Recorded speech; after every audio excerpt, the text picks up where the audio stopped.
Ketika kita membayangkan kematian dalam peradaban Mesir kuno, satu sosok langsung muncul di benak kita, dewa berkepala jakal yang misterius dan mengintimidasi, Anubis. Selama ini, budaya populer sering menggambarkannya sebagai dewa kematian yang menakutkan, semacam malaikat maut versi lembah Nil. Tapi, bagaimana jika citra itu sepenuhnya salah?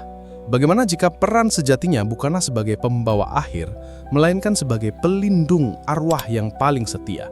Seorang ahli anatomi sakral dan hakim kosmik yang memastikan keadilan di alam baka. Siapakah Anubis sebenarnya? Dan mengapa perannya yang sering disalahpahami justru menjadi kunci untuk memahami seluruh pandangan Mesir kuno tentang kehidupan setelah mati? Dalam episode kali ini, kita akan mengarahkan lensa kita pada salah satu dewa paling ikonik sekaligus paling sering disalahpahami dalam jajaran dewa-dewi Mesir, Anubis. Kita tidak akan sekedar menceritakan ulang mitosnya. Kita akan melakukan investigasi untuk mengungkap 3 peran utamanya yang sesungguhnya sebagai hakim ilahi dalam upacara penimbangan jantung yang menentukan nasib abadi, sebagai ahli anatomi sakral dalam proses mumifikasi yang misterius, dan sebagai penjaga nekropolis yang logikanya terinspirasi langsung dari dunia nyata. Bersiaplah, karena di akhir video ini kamu akan melihat Anubis dalam cahaya yang sepenuhnya baru. Bayangkan ini, kamu baru saja meninggal. Arwah kamu yang kebingungan kini berdiri di ambang pintu sebuah aula megah yang tak berujung.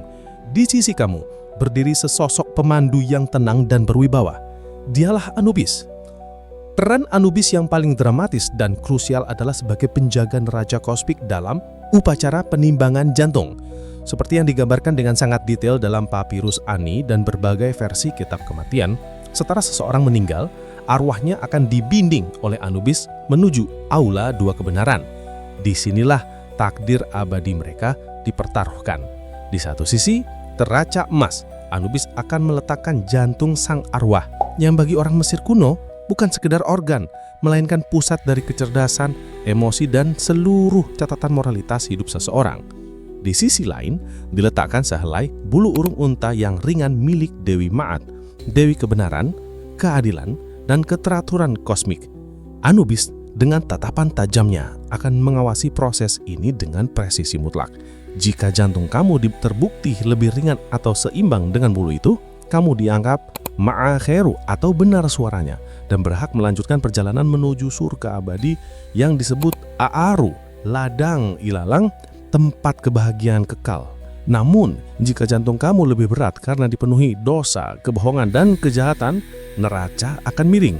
Dan di bawah neraca itu, monster mengerikan bernama Amit. Iblis dengan kepala buaya, tubuh singa, dan bagian belakang kuda Nil telah menunggu dengan rahang menganga siap melahap jantung kamu.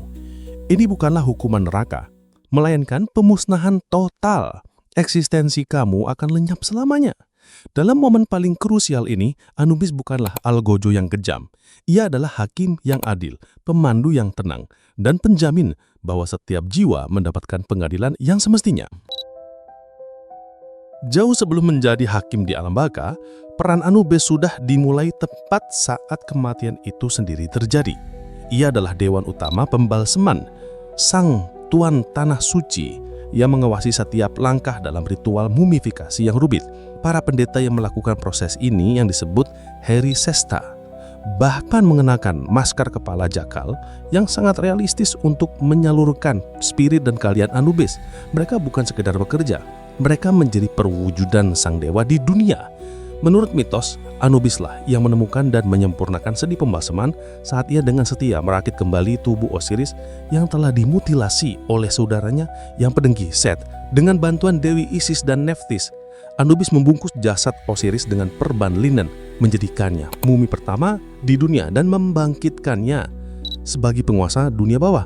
Dan disinilah kita menemukan salah satu detail yang paling penting, warna hitam legam pada kepala jakal Anubis. Ini bukanlah simbol kegelapan atau kejahatan. Sebaliknya, bagi orang Mesir kuno, hitam adalah warna kehidupan. Hitam adalah warna kemet, lumpur subur yang ditinggalkan Sungai Nil setelah banjir tahunan yang memungkinkan seluruh peradaban mereka tumbuh. hitam juga merupakan warna tubuh yang telah dimumifikasi setelah dilapisi resin pinus untuk melindunginya dari kelembapan. Jadi ketika orang Mesir kuno melihat Anubis yang hitam, mereka tidak melihat akhir. Mereka melihat janji regenerasi, transformasi, dan awal dari sebuah perjalanan baru menuju keabadian. Sekarang, mari kita gunakan lensa terakhir kita, lensa realitas. Pertanyaan terbesarnya adalah, mengapa jakal? Mengapa bukan singa yang perkasa? Atau elang yang agung? Disinilah kita melihat kejeniusan orang Mesir kuno dalam mengubah masalah nyata menjadi solusi mitologis. Di Mesir kuno, pembakaman sering dilakukan di tepi gurun, di area yang sama di mana kawanan jakal yang kini oleh para biologi diidentifikasi sebagai serigala emas Afrika berkeliaran di malam hari. Para jakal ini adalah pemakan bangkai yang oportunistik dan mereka memiliki kebiasaan buruk, yaitu menggali kuburan-kuburan yang dangkal untuk mencari makan. Bayangkan kengeriannya bagi masyarakat yang percaya bahwa keutuhan jasad adalah syarat mutlak untuk bisa hidup lagi di alam baka. Ancaman ini adalah teror yang sesungguhnya. Alih-alih mencoba memusnahkan hewan ini, mereka melakukan sesuatu yang jauh lebih cerdas secara psikologis dengan mendewakan jakal sebagai Anubis, sang penjaga yang berada di atas gunungnya, atau sebuah gelar yang merujuk pada posisinya yang sering dilihat di puncak bukit-bukit nekropolis. Mereka secara simbolis memohon perlindungan dari dewa yang paling memahami dan paling mampu mengatasi ancaman tersebut. Siapa lagi yang bisa menjaga makam dari jakal selain dewa jakal itu sendiri? Anubis, sang penjaga makam, adalah solusi mitologis yang lahir dari masalah ekologis yang sangat nyata. Jadi setelah melihat melalui 3 lensa ini, gambaran kita tentang Anubis berubah total. Ia bukanlah dewa kematian yang ditakuti. Ia adalah figur yang jauh lebih kompleks dan penting.